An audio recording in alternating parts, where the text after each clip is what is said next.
Yo, what is going on, guys? It's Bruin Steel here, and I am back with another WWE broadcast, and I am once again joined by Canadian Yorker. What is going on? I'm doing well. How about yourself? Good, good, good. So today we have a lot of, oh my God. Today we have a lot to talk about. Today we are recapping the Friday night Smackdown that took place November 10th, 2023, and it took place in the Nationwide Arena in Columbus, Ohio. And this is the Smackdown right after Crown Jewel. So, there's a lot that's happened. Yeah, so let's get started with this SmackDown.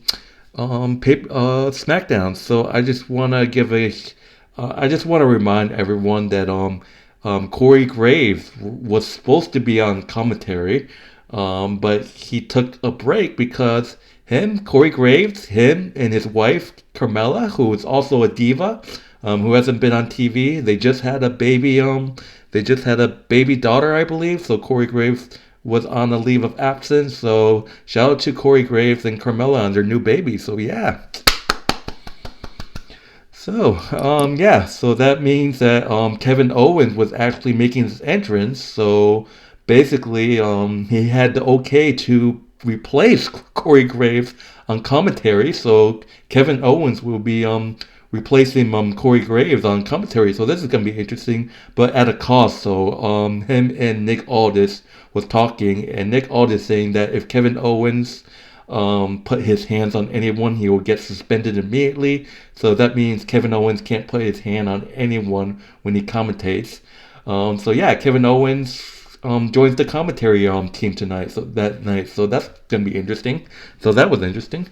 Um, so yeah, to start off the SmackDown for once, the LWO started off the show entering Carlito with the rest of the game, Rey Mysterio, Santos Escobar, Celine Vega, and basically Rey Mysterio said that he got his United States title stolen from Logan Paul, and said that he truly believed that Logan Paul couldn't beat him if it weren't for those brass knuckles.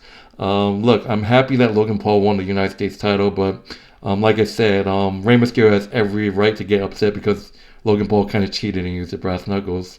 I know, you're smiling and agreeing, but yeah, but Carlito said that Rey Mysterio shouldn't blame Logan Paul, and Carlito said that the person he should blame is Santos Escobar, the one that left the brass knuckles for Logan Paul to get.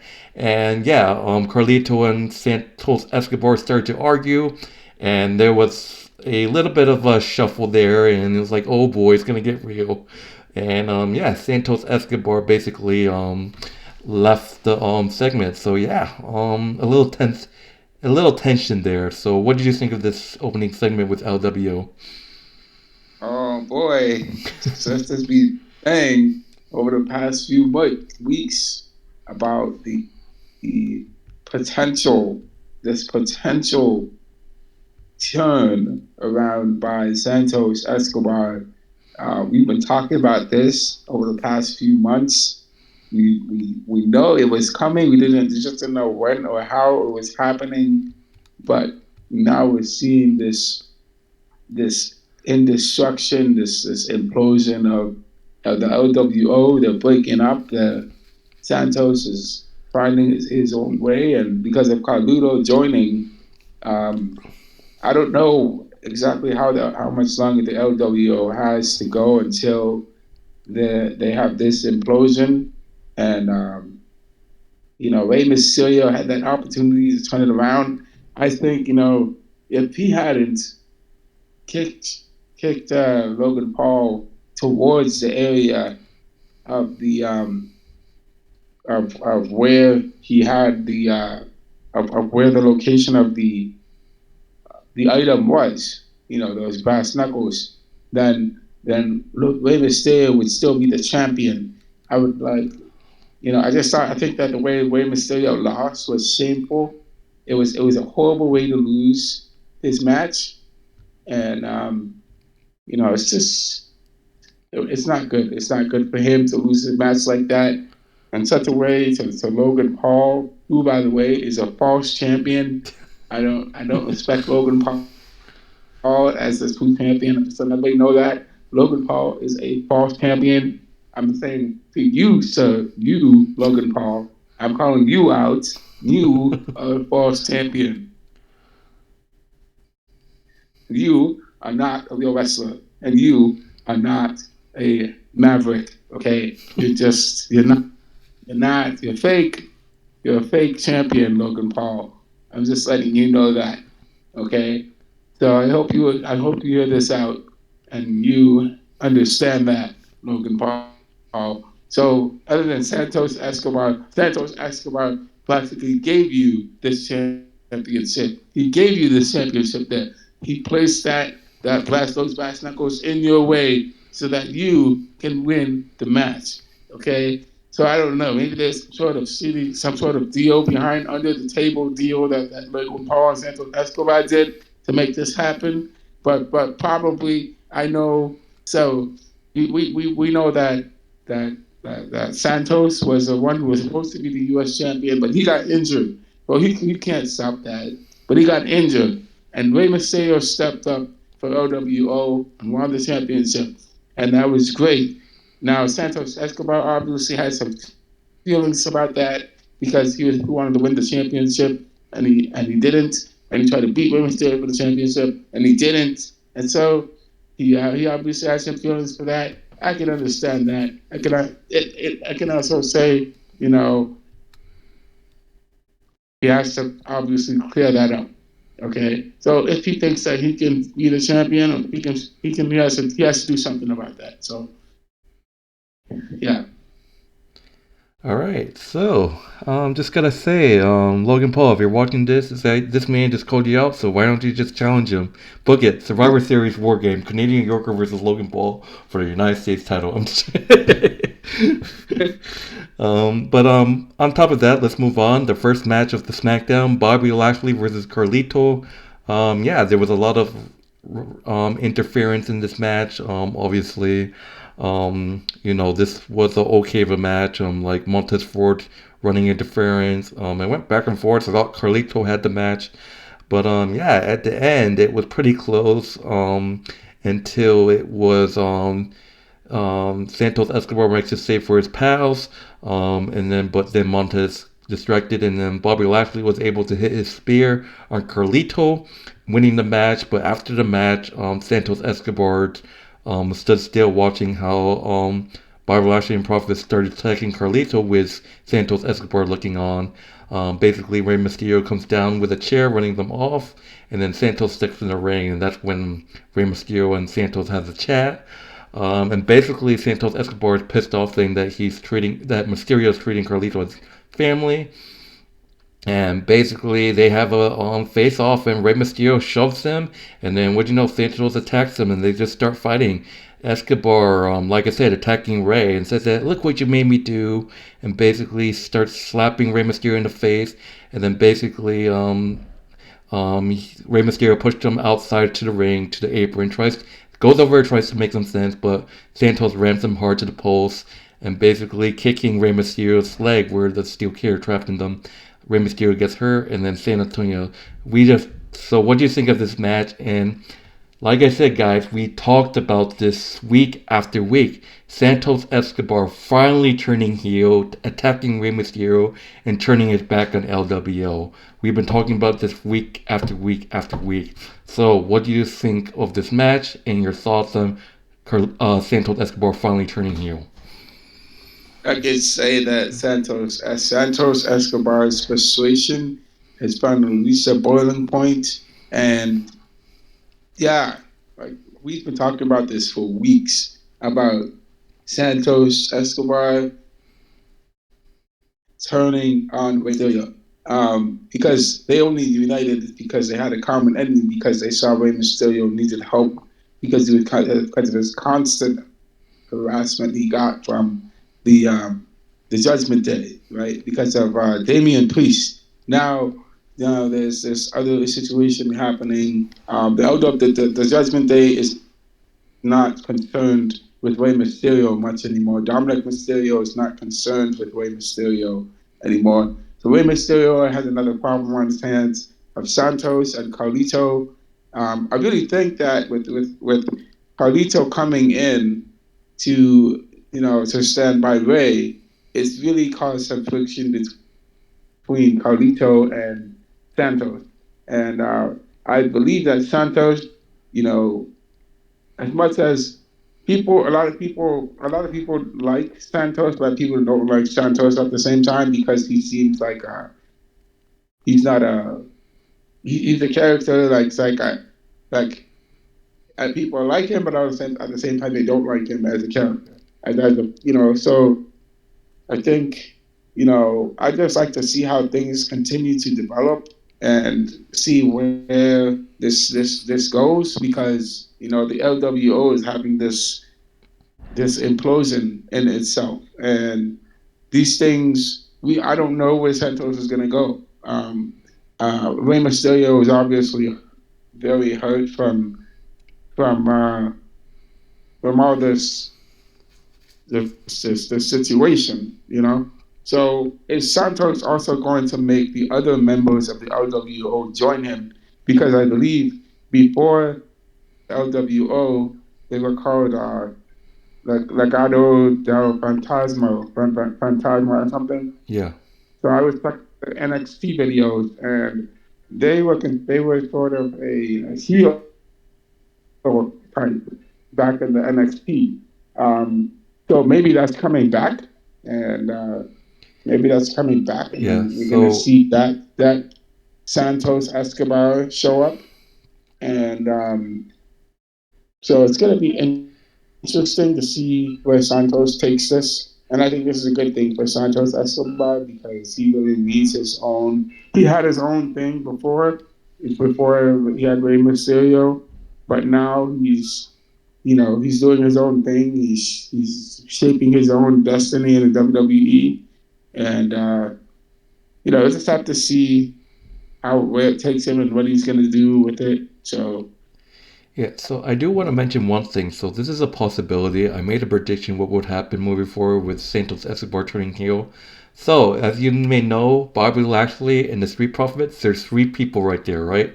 So, you got Carlito. Carlito's definitely replacing Santos. So, Carlito's going to replace Santos, Rey, and there's two other Spanish guys that's with them. So that's four people, right? You got three. Santos already turned heel. He's going to join Bobby Lashley and Street Profits. You got four people there.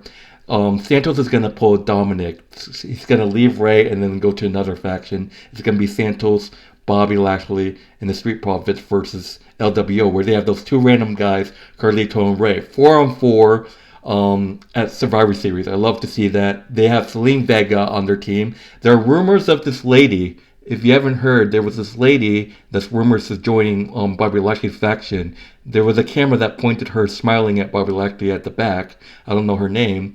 If she joins, there's your feud right there, that whole group. Santos Escobar most likely will probably join Bobby Lashley and Street Profits. That would make sense to make a 4-on-4 team. So what do you think of that?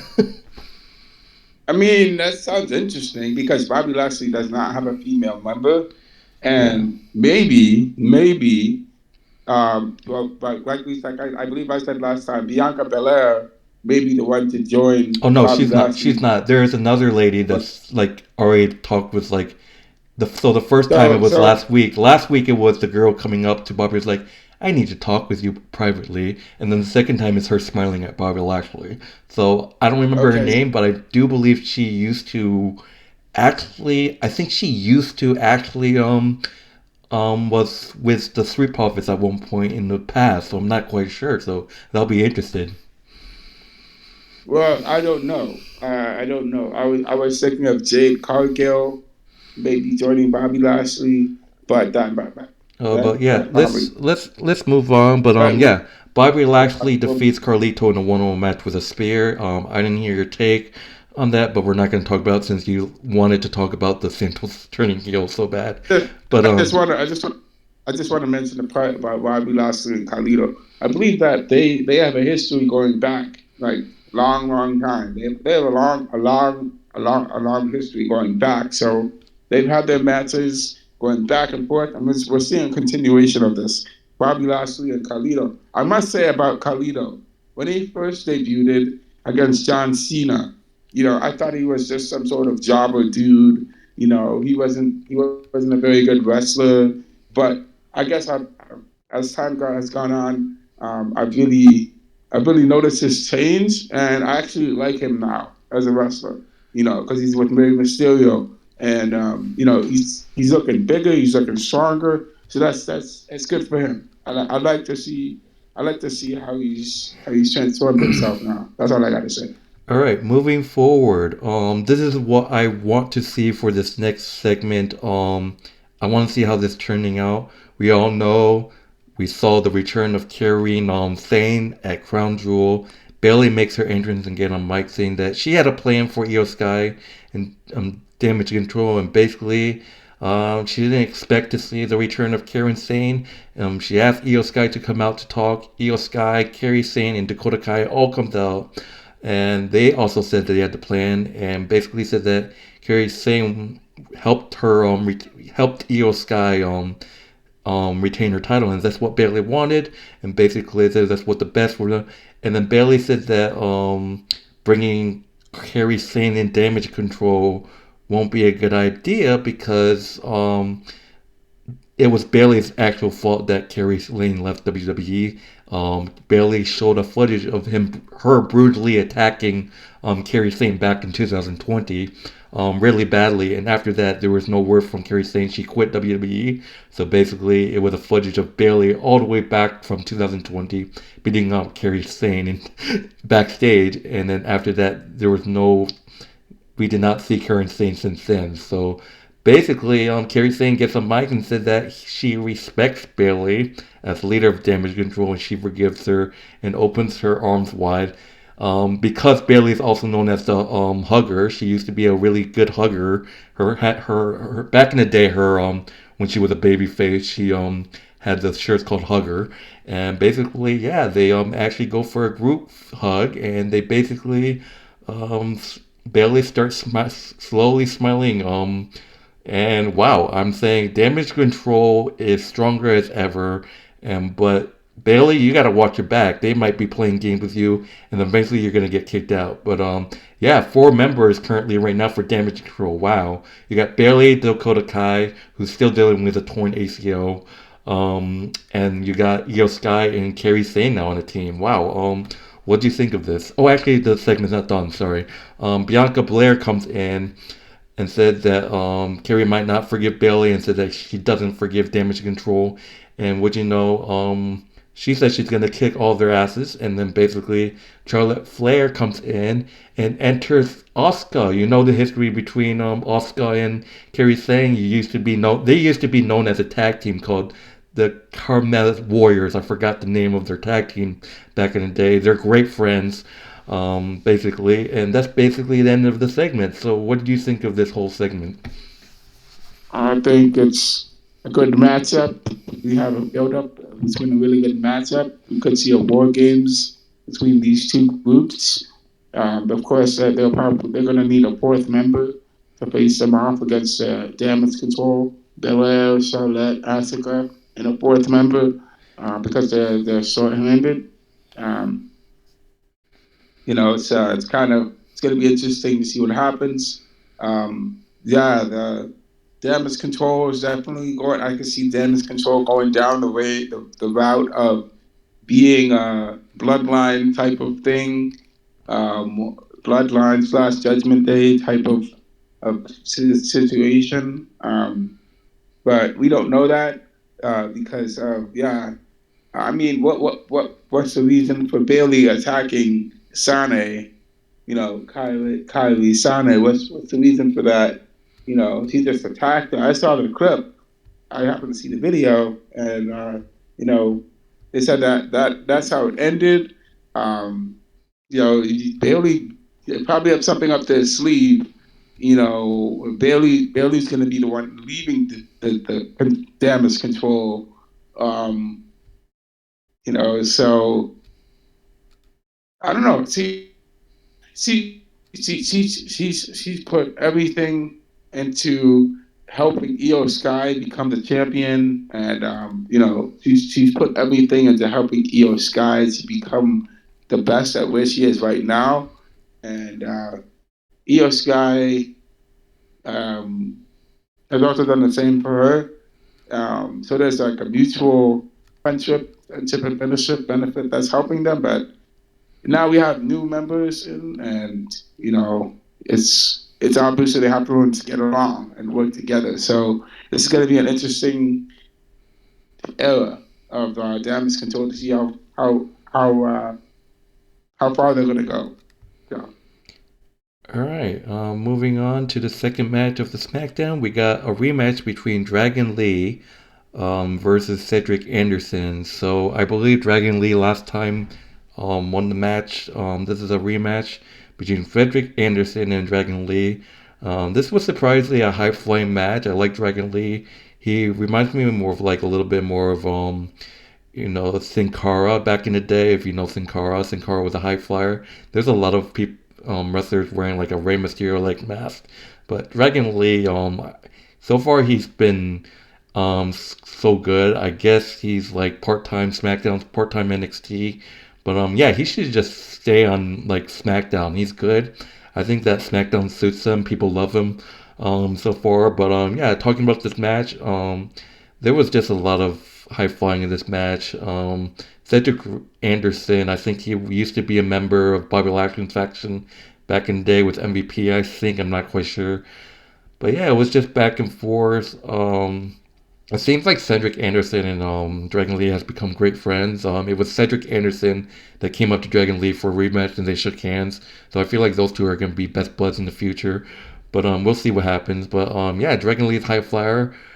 Cedric Anderson just couldn't, like, he just, like, there was no chance. But like always, Dragon Lee hit the lumbar check reverse and then a solid DDT, which is really deadly. I love that move so far from him. And yeah, Bit gets the 1-2-3. So Dragon Lee defeats Cedric Anderson once again, twice now. We'll see if Cedric Anderson's pissed off again, wants a rematch. But so far it's good between these two. But Dragon Lee wins for the second time against Cedric Green by pinfall. So what do you think of this match? I mean, it's not a small match. It's nothing big. It's nothing major about this match, other than the groups that are involved in this match, and just like to see more development from Dragon Lee and more development from the other wrestler, and there's just a lot more to see coming from that. I don't really have much to say about it other than the fact that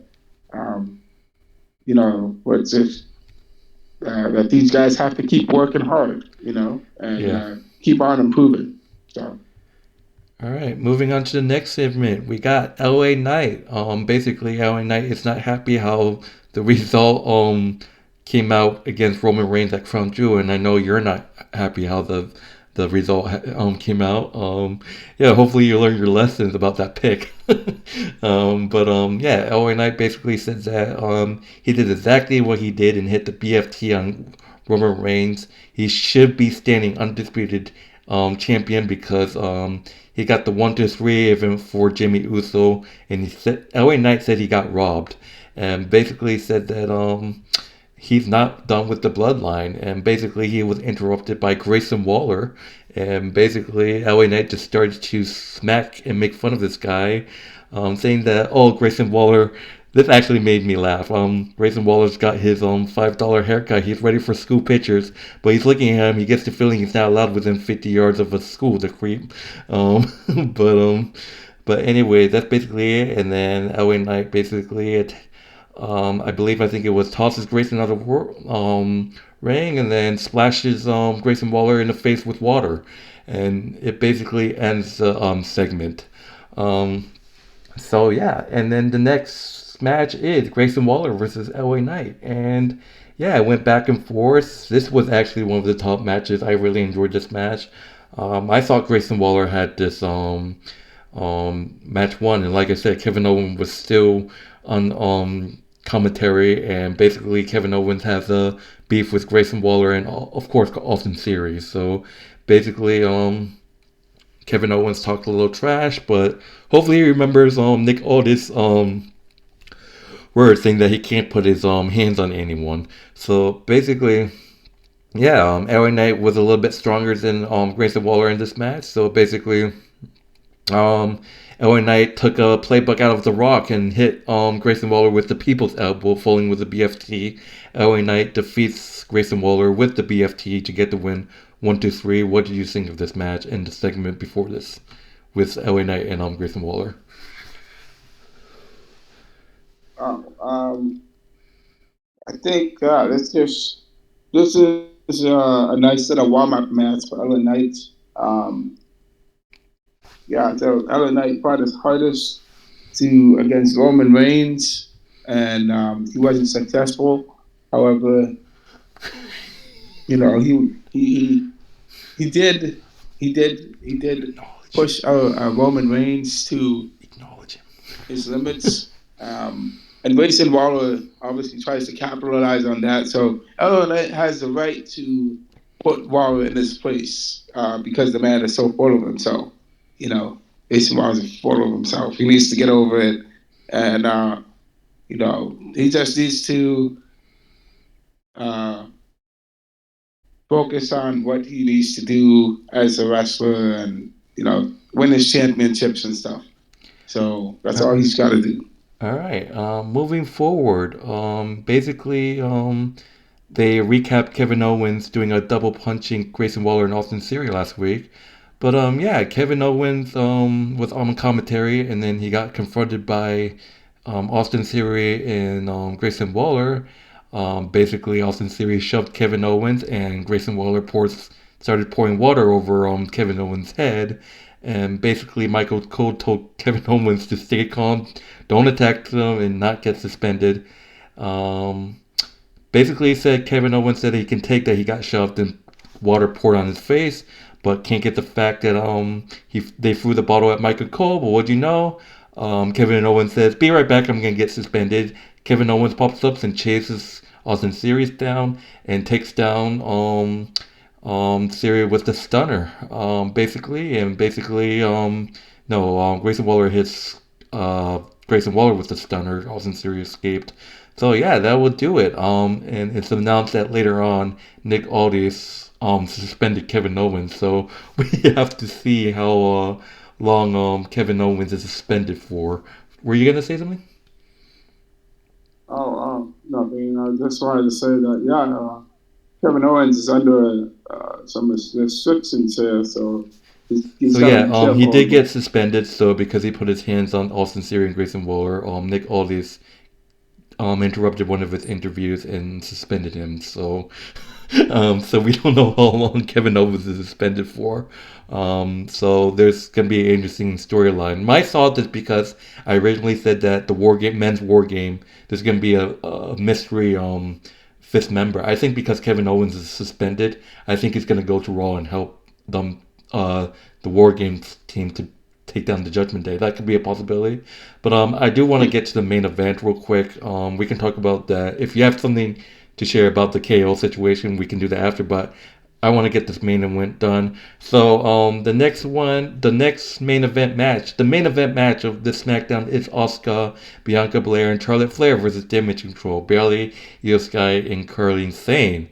So this is going to be interesting. So basically it went back and forth. Charlotte Flair just went ham. He went ham. Bianca went ham in this match, and I'm not going to talk too much about this match because it's really what happened to the end that shocked me. I'm like, what the hell am I watching? So basically, Bianca was in trouble. She got Asuka to tag. I believe Asuka pulled back and didn't accept Bianca's tag. And what do you know? Asuka pulled the tag back. She spits the myth at Bianca. Asuka hits a round kick and waves Kairi over because what you know, Asuka and Kairi Sane are really, really good friends because like I said, they aligned this tag team called Caribbean Warriors, whatever it's called. It's a Japanese team, and they hugged, and basically, Io joins the hug, and then Bayley hugs. Flair blasts tries to fight back, but what you know, damage control is completely broken, so the referee had to call it. The match goes to no contest.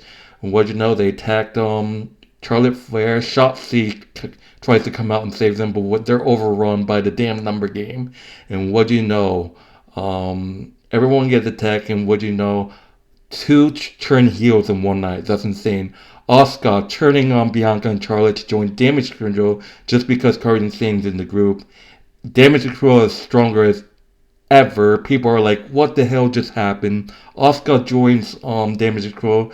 Now there is Asuka, IYO Sky, Bayley, Dakota Kai, and Kairi Sane. You got 5 people now, I believe, unless it's 6. But oh my god, Damage Control has gone stronger now that Asuka turned heel and joined Damage Control. Wow, in the amount of time Asuka has fought against Damage Control, she decides to turn heel and joins them. Wow, but I still will say it, and I will say it now. Bayley, watch your back. You might get kicked. I'm sorry. Because you're looking... No, watch your back, Dakota Kai and Bayley, because you might be looking at a Japanese team with Asuka, Kairi Sane, and IYO Sky. So 2 people might get kicked out, and I guarantee you it's going to be Dakota Kai and Bayley. They're trying to align a Japanese team. There are rumors of a Japanese team in the future, and they might say that Shinsuke Nakamura might join them. What do you know if Shinsuke Nakamura might join them? What do you know? Damage Control is stronger than ever. Asuka, the ultimate heel, turning heel and joining Damage Control. And all 5 of them with Bianca, Charlotte, Chelsea all attacked and fall on the floor with all 5 of them standing tall. Damage Control has gone strong, but I will watch out Bayley and Dakota Kai. But what do you think of this turn by Asuka? Insane. Oh, it is insane, very insane. It's the insanity of betrayal that Charlotte Flair and Bianca Belair suffered at the hands of Asuka, and they thought that she was there to. They thought they were going to be fighting against the Damage Control, but Asuka just destroyed that certainty of them. You know, they tried. They fought. I saw the video. They fought with all their might. You know, it was Damage Control just overwhelmed them. They got just mauled in the ring. Shotzi got mauled also. You know, as much as she tried to help them out, just wasn't enough. And you know, the 5, you know, just 5 people, 5 of them. You know, all of them have their own specialties, and with Asuka joining, man, that just makes them more dangerous. If Shinsuke Nakamura joins them, I mean, that's gonna be the first time I've probably seen and heard that male wrestler joining a female faction group, and you know, so if that happens, you know, that would be crazy because you know that Shinsuke is his own man doing his thing, is being his heel, you know, and I mean, yeah, Dakota Kai and Bayley definitely have to watch their back. We could see definitely another betrayal coming our way.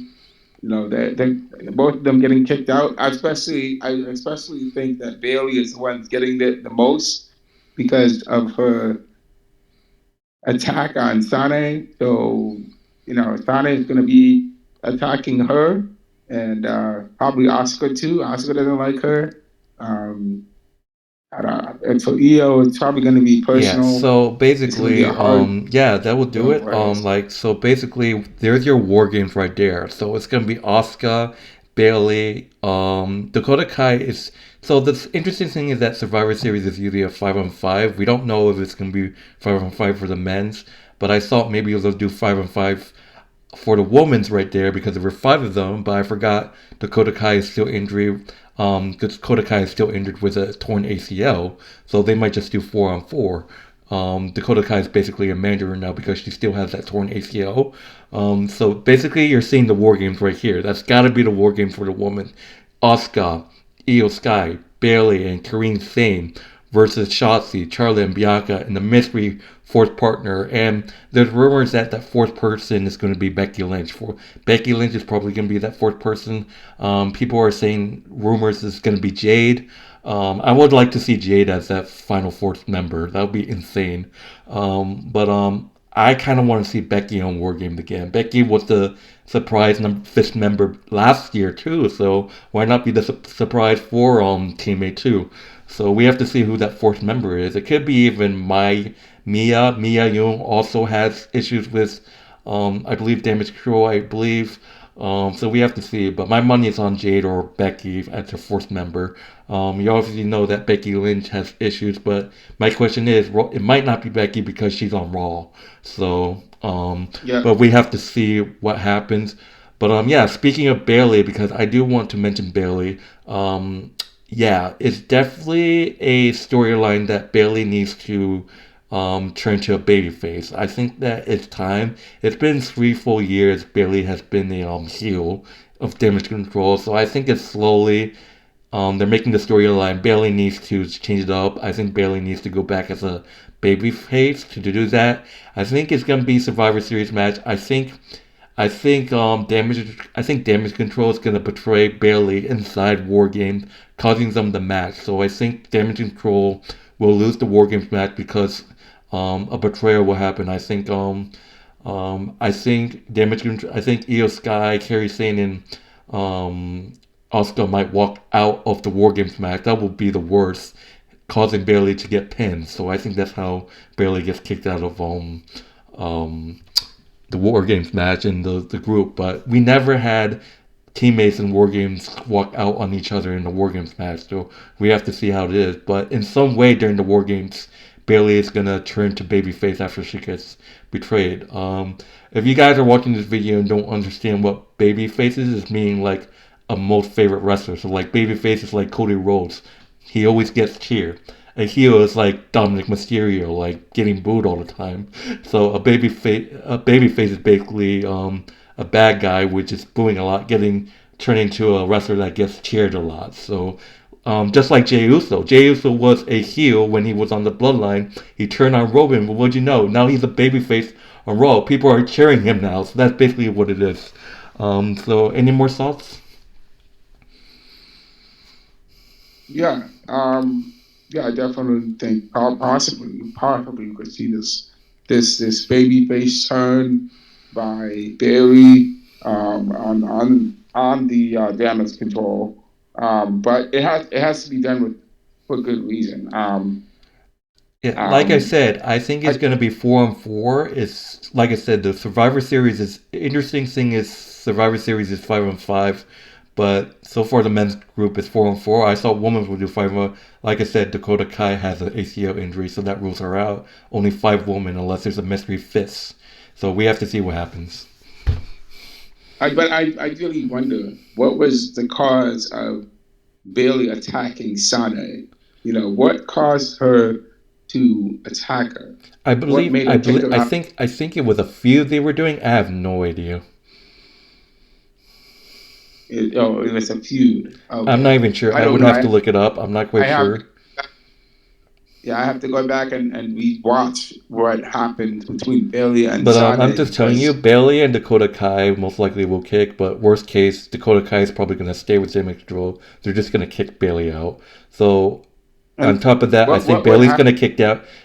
Like my prediction with the whole, Santos Escobar leaving, I think chance that Bayley's going to get kicked out, she's going to align herself with Bianca, Charlotte Flair, that'd be crazy if she did that. Possibly. But Bianca after causing her championship matches, Bianca and Charlotte Flair, I don't really know if they would be too welcoming to allow her back into the, just a fight against Damage Control. If we made the point about Shinsuke Nakamura joining Damage Control, what if he does? What if he does? I don't think it's gonna happen. Like I said, the Raw brand, the brand situation. Like I said that the War Games might be Becky Lynch as the final, but she's on Raw. Shinsuke Nakamura is on Raw, so how that will work? So, So we have to see what happens. So, but yeah, this video is a little bit long, but yeah, that would do it. I was surprised that was actually the main event. Why not main event? Asuka's biggest heel turn ever as a main event. But yeah, that will do it for the Friday Night Smackdown. This was a great show. Honestly, it's a lot of shocking that Asuka turned heel. But like I said, Bailey's definitely getting kicked out. Her eyes, she's uncertain, and it looks like the way that Kairi Sane talks, the way that IYO Sky is hesitating to talk to Bailey. There's room. There's a looking right. There's you get a feeling that Bailey is uncertain she's gonna get kicked. But yeah, I give this show an A. So what do you give this show? I think it was shocking, very shocking ending. I'm gonna give it. It was a pretty good show, but it was a very shocking ending at the end. Are we doing the grading thing? Yeah, I gave it an A. Yeah, so I'd probably give this an A plus because of the shocking ending, and it's good. It was a good show. Hope to see more of it. More development and see how things are going to progress. All right, so that will do it. I'm Bruin Steel. Thank you guys for watching, and we still got a lot of shows coming up. Just want to let you guys know that Survivor Series War Games is the next pay-per-view, and it's going to be streaming on Peacock, I believe, November 26th, I think, in Chicago. So be sure to stream that.